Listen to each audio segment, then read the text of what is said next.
Hey, welcome back. We got a knife and we got a mat. Let's take it apart. I've been wanting to break down this little guy. I don't know if you've heard the stories, but this is the Tactile Knife Co. Rockwall Thumbstud. And the early ones you can get in a flipper version, which I have over here. I should probably pull it out. I guess they had loose bearings, which is pretty old school. Kind of shocking. I don't know why they did it that way, but they are very nice on the action.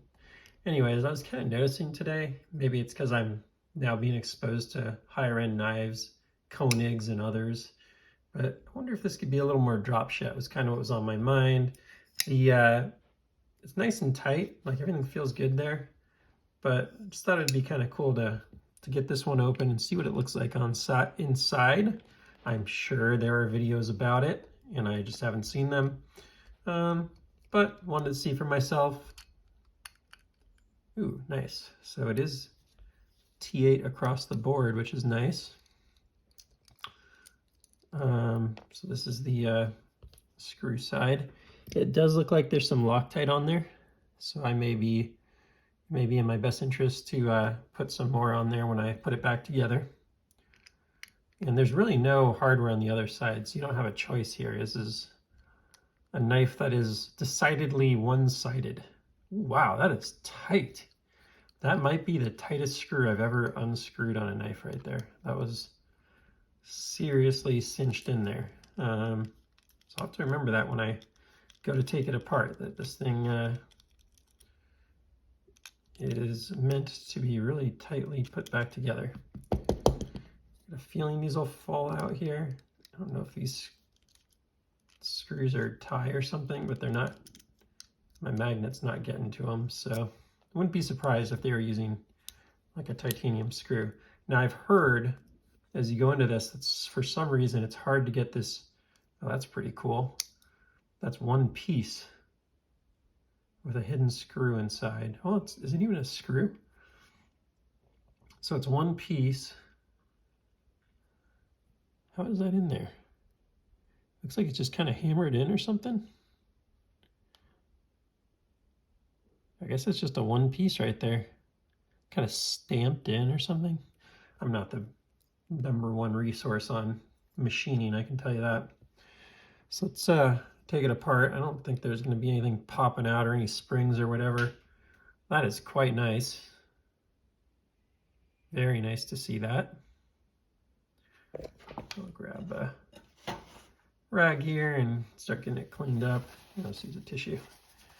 Makes my life easy. I don't have to wash it after. Overall, this knife hasn't seen that much use, so it's not terribly dirty. Bearings, pretty simple here. Just a basic steel stamped bearing. Nothing to write home about. But not terrible either. Like, you can feel right away that it's kind of slippery in the fingers, which is nice. So let's put that over there. The blade's interesting. Look at that. Huh. That's pretty interesting how they did that. So there's like a cutout all the way through from the detent, which I imagine travels up the detent. No, I don't think it would travel up the detent ball. I wonder why they did that. There must be some machining process where they get in, cut it out, and then roll over and then cut it out or something. I don't know what the machining process is, but I've never, I can't think of one. I don't break down all my knives, that's for sure. But I haven't seen one that had that on there. Looks like there's a little bit of wear around here from where the bearings roll. Nothing major on the Magna cut there. And that's interesting too. Look at that cutout right there. Really goes to show the tight tolerances that this company uses on their stuff. That's pretty wild.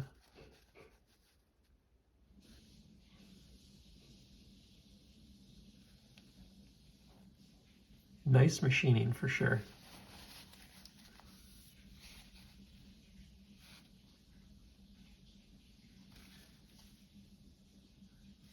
So Let's keep going here. So it's, you know, what's cool about this design on this liner lock is you could always, if you had to, if this got damaged or, you know, kind of, oops, gotta love when that happens. If that lost its luster, this is kind of interesting, just under the pocket clip, it's a little dirty or discolored or something. Let's get this out of the way here.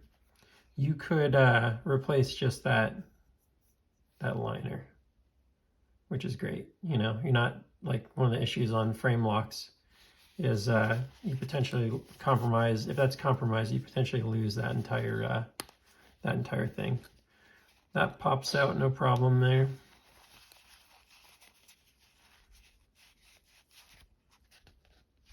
Overall, pretty clean, but I am excited to put a little lubrication on here and see if we can get it like drop shutty. That would be really cool. If I can get a good lockup, drop shut, I think that would take this knife to the next level for me. So that's kind of the goal of this breakdown here. Now, you may have seen it, but I just wanted to point that out, that there's a kind of cool date right there, milled in.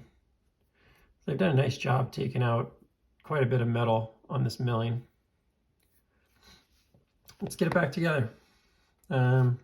Overall, liking what I see. Is very simple. There's not a lot of parts here. Now we'll see if I can figure out how to get that back spacer back in there when I put it back together. That's the only thing that's a little different than most knives I've worked on. I'm a little wary of is how well that's going to go back together on the back spacer. Let's get one last cleaning on here. I'm not going to try and Loctite it here on this video. I may do that after, but we'll try and get back together to keep things moving. So, love when you don't have a second screw. It has the flat side on it there. So we'll get that flat side back in here.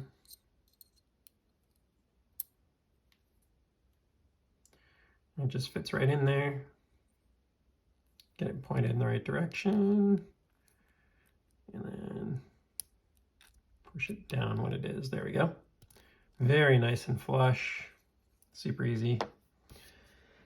I am a big fan, if you don't need something to like basically increase the detent, you just need something to lubricate. This stuff is just very clean. I used it on firearms for a long time. And it's done a really good job so far on other knives, even my more expensive ones. I feel like the bearings were facing out when I got it open, so I just got to double check that mentally. I think that's what it was. You can always switch that, and I don't know if it really makes a big difference. I'd be curious to hear your thoughts on that, if the bearing direction is a thing of importance. And then let's drop this guy on here. Oop, probably want to put the other bearing on there. One thing I wanted to do was just get a little on the top side here. And then get a little on here too. Spread it around. Don't need something crazy, right? It's just gonna make a mess if you do. Take a little bit of that off even. And then I believe it was facing like that. This feels like it's gonna go back together quite easily, but I probably shouldn't have said that out loud because now it probably won't. But before I put that in, let me do one more thing, which is just get a little bit on the top here. Okay. Boom, we're in. Can't be that easy. Can't be that easy. Let's see what this back spacer, see what kind of hell this back spacer can give me. All right, what do we got here? So this needs to go, it's pretty obvious where it goes. Let's see. Wow, I mean, if that's it, this is one of the easier knives I've ever worked on. And I could further see why people are pretty big fans. Because there is an interesting little niche following of this knife. There are also been true like, I keep trying that thing, it's just a little too small. Certainly a lot of people that feel that way about this. But that was really easy to work on, which I love. Okay, I'm just gonna try not to overdo it here. And I'm just gonna work the blade a little bit, get that lubricant moving around.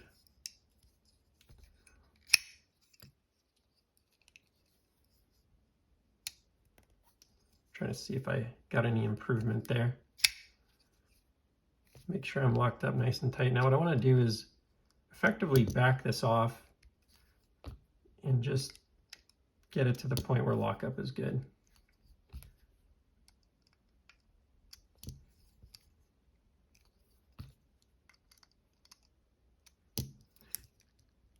Because I feel like one of the things that we do a lot is go crank it down with all our strength. Okay, so now lockup is good. We don't really need to. So it's still not drop shut, but I want to work it a little bit more.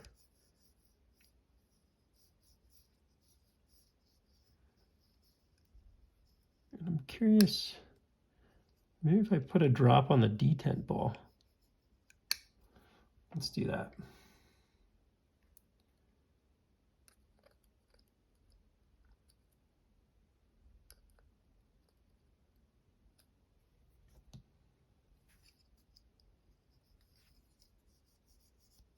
Okay, I think we're getting there.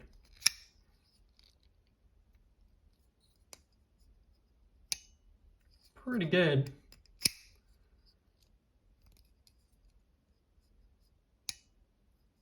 It's not gravity drop shut, but it's shake drop shut.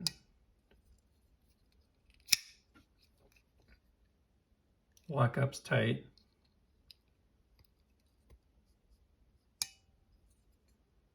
God, the sound on that is great, isn't it?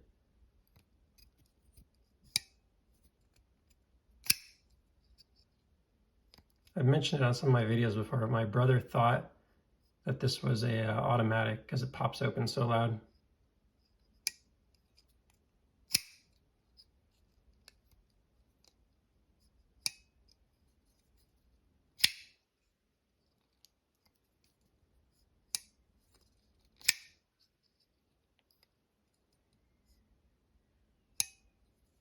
So yeah, it's just maybe not a knife that gets quite to that level of drop shuttiness, or maybe not without tuning the detent a little lighter.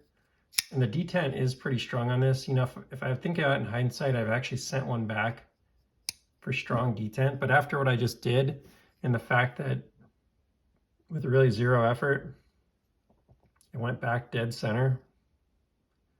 Like, I probably could have tuned the detent on my other ones in hindsight, which would have been good for me and the people I returned them to. But I have quite a few of these, and yeah, you know, like, I don't know. I think the manufacturers need to get that kind of stuff right and make sure they're shipping products that don't need to be taken apart on day one.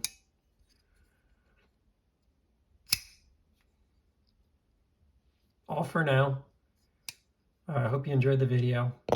Quick little service on that Tactile Rockwall, and I will see you in the next one. Take care.